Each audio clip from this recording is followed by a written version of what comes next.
The WNBA players in their pregame warm-up came out in these T-shirts. ESPN's Richard Jefferson has stern message for critics after Caitlin Clark and Co.'s CBA protest. We wanted to do something that was united as a collective, and I thought that it's a very powerful moment and got the point across, said Kelsey Plum when describing the Pay Us What You Owe Us t-shirt. Thanks to the 2025 WNBA All-Star Game, the attention of the world was recently on the Women's Basketball League. The players used this to their advantage.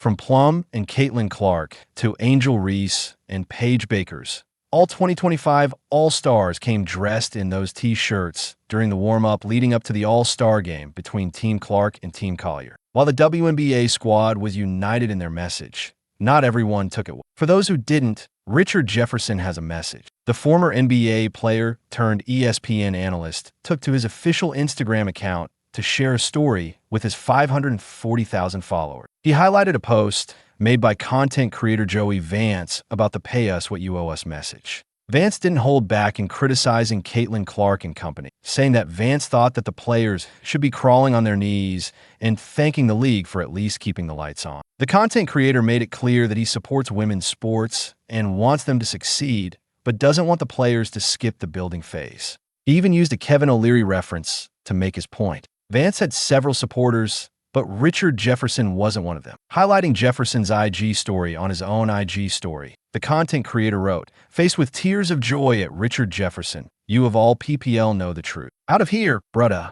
Well, only time will tell whether this turns into a full-fledged." That said, Joey Vance is not wrong in claiming that the WNBA is still in a building phase. According to a New York Post article published back in October 2024, the WNBA potentially lost $40 million last year. Sure, it is better than the $50 million that analysts initially believed the WNBA would lose. Still, $40 million is not a small amount. Even sellout crowds for the finals between the New York Liberty and Minnesota Lynx and the Caitlin Clark effect that reportedly brought in an increase in ticket sales and viewership weren't enough. Despite this, the NBA, which owns 60% of the Women's Basketball League,